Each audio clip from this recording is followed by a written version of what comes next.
A muddy pond is the only place a girl like you could ever make a splash. That's what they told her. The poor black girl who showed up at the national swim meet wearing a faded swimsuit and carrying nothing but raw talent and determination. Laughed at, pushed to the worst lane, dismissed before the race even began. But when the whistle blew, she didn't just swim, she shattered every expectation and set a new record. Then came the twist. Her victory was erased. The trophy? Handed to the very bully who tried to break her spirit. But justice has a way of resurfacing.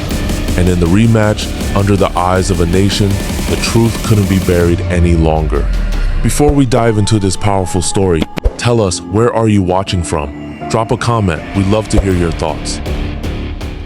The smell of chlorine filled the air at the Texas State Aquatic Center. 15-year-old Mabel Jefferson walked beside her mother, clutching an old swim bag. Her dark eyes sparkled with nervous excitement. This was it, the National Junior Swimming Championships. Her one shot at changing everything. "This place is huge, Mama," Mabel whispered, staring at the gleaming walls and bright lights. For her, this wasn't just a race. It was her escape from late-night shifts at the diner, from worn-out clothes, from watching her mother's tired face every evening. Her mother, Sarah Jefferson, squeezed her daughter's hand. "I'm here with you, baby girl, always." They walked past teams of swimmers until they reached the women's changing area. That's when they saw her, Madison Brooks, 16 years old, surrounded by coaches and teammates. Her blonde hair was perfect. Her expensive warm-up suit sparkled under the lights. She carried herself like a queen. Madison's cold blue eyes landed on Mabel and her mother. Her smile disappeared. She looked at their faded clothes, their worn-out bag, and shook her head in disgust. "Who let them in here?" Madison muttered to her coach, loud enough for everyone to hear. Mabel felt her cheeks burn with shame. Her mother's grip tightened on her hand. In the changing room, Mabel put on her old, faded swimsuit. The fabric was worn thin, nothing like the shiny new suits around her. As she stood in front of the mirror, her mind drifted back to where it all began. She remembered the abandoned pool in downtown Detroit, a forgotten place with cracked walls and green water. Most people saw it as a dump, but 12-year-old Mabel saw it as her sanctuary. Every day after school, she would sneak away to that broken pool. The water was murky, but it was hers. She would dive in and swim lap after lap, counting her strokes, timing herself with her father's old broken watch. "Other kids have fancy coaches," her mother would say at night, stroking Mabel's hair. "But you have your heart, baby. It will never lie to you. Listen to it." "My heart doesn't lie," Mabel thought, tying her hair back. "And it's telling me to fight." The crowd fell silent as the swimmers took their positions. Bright lights reflected off the crystal clear water. Mabel stood in lane 8, the worst lane, far from the action. Madison had lane 4, right in the center. As they waited for the starting signal, Madison turned to Mabel with a cruel smile. "You belong in mud puddles, not here," Madison said, her voice cutting through the silence. "Go back to the ghetto where you came from." The words hit Mabel like a punch to the stomach, but she didn't respond. She just stared straight ahead, her jaw set with determination. "Let the water do the talking," she thought. The starting gun fired.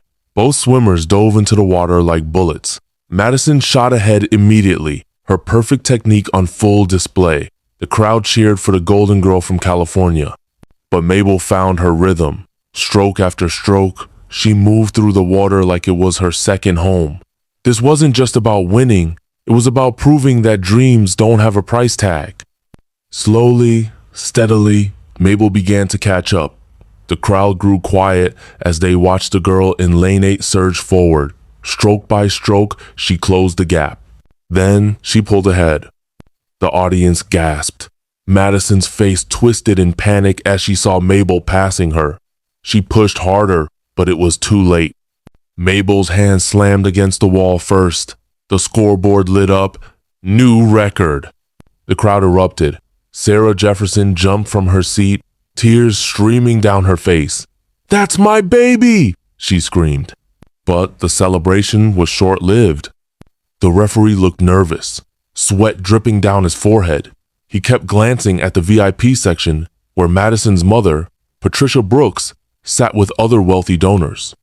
"We need to check the timing system," he announced shakily. "There seems to be an error." 3 days later, the official announcement came. Due to technical difficulties, the race results were canceled. Madison Brooks would represent the state team.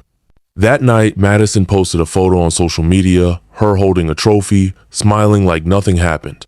The caption read, "Hard work pays off. True champions never give up." In their small apartment in Detroit, Mabel sat at the kitchen table, staring at the announcement on her phone. Her mother sat beside her, both of them silent. "I'm sorry, baby," Sarah whispered, her voice breaking. "I don't know what to do." But Sarah Jefferson wasn't giving up. The next morning, she put on her best dress and went to the Swimming Federation office in downtown Chicago. She tried to explain what happened, but the official just laughed. "Ma'am, these things happen," he said coldly. "People like you don't understand how elite sports work." As security escorted her out, Sarah's pleas echoed through the hallway. "Please, my daughter works so hard. This is all she has." Tyler Mitchell, a swimming fan with a camera, had been recording everything. He saw Mabel's real victory. He saw how Sarah was treated. He couldn't stay silent. Tyler went home and created a video. He showed Mabel's winning race, Madison's cruel words, and Sarah's heartbreaking visit to the Federation. He titled it, "The Girl Who Was Robbed, Will Justice Win?" The video exploded on social media. Millions of people watched it. The hashtag Justice for Mabel went viral. People demanded answers. Public pressure forced the swimming community to act. A group of retired Olympic swimmers organized an independent meet called Swim for Justice. It would be held in Miami with fair judges and no corruption. Both Mabel and Madison were invited to race again. The Miami Aquatic Center buzzed with energy. This time, the whole country was watching. News cameras surrounded the pool. Social media was on fire. In the changing room, Madison stared at herself in the mirror. Her hands were shaking. For the first time in her life, she was scared. What if she lost? What would her mother say? "I have to win," she whispered to herself. "I have to." Meanwhile, Mabel sat quietly with her mother. She wasn't nervous anymore. She was ready. "Remember what I taught you," Sarah said softly. "Listen to your heart." As the swimmers took their positions, the crowd fell silent. This wasn't just a race, it was a fight for justice. Madison looked at Mabel one more time, but this time she saw something different. She saw strength. She saw someone who had nothing to lose and everything to gain. The starting gun fired. Both swimmers dove in. Madison started fast, using every technique she'd learned.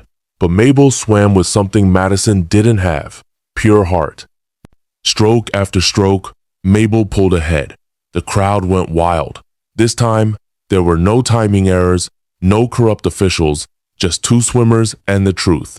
Mabel touched the wall first. New record? Again. The crowd exploded. People were crying, cheering, celebrating. Sarah ran to the pool's edge, her heart full of pride. "You did it, baby!" she screamed. "You did it!" Mabel became a hero. She was invited to schools across the country to tell her story. She inspired millions of kids to never give up on their dreams. Madison's world crumbled. She lost her sponsorships, her friends, her reputation. For months, she locked herself in her mansion, ashamed and alone. One rainy afternoon, Madison drove through Detroit. She found herself at the abandoned pool where Mabel used to train. To her surprise, Mabel was there, still swimming in the murky water. Madison sat in her car, watching. She saw how Mabel moved through the water with grace and power. For the first time, Madison felt something she'd never experienced before: respect. She realized that all her money and privilege meant nothing compared to Mabel's heart and determination. In that moment, Madison understood what she had lost, not just a race, but her humanity. As she drove away, Madison made a decision. She would find a way to make things right. She would learn what it meant to be a true champion, not just in the pool, but in life. Mabel Jefferson proved that dreams don't care about your background. They don't care about your bank account or the color of your skin. Dreams only care about one thing: how badly you want them and how hard you're willing to work.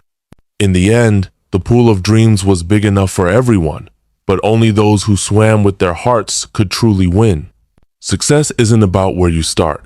It's about how far you're willing to go.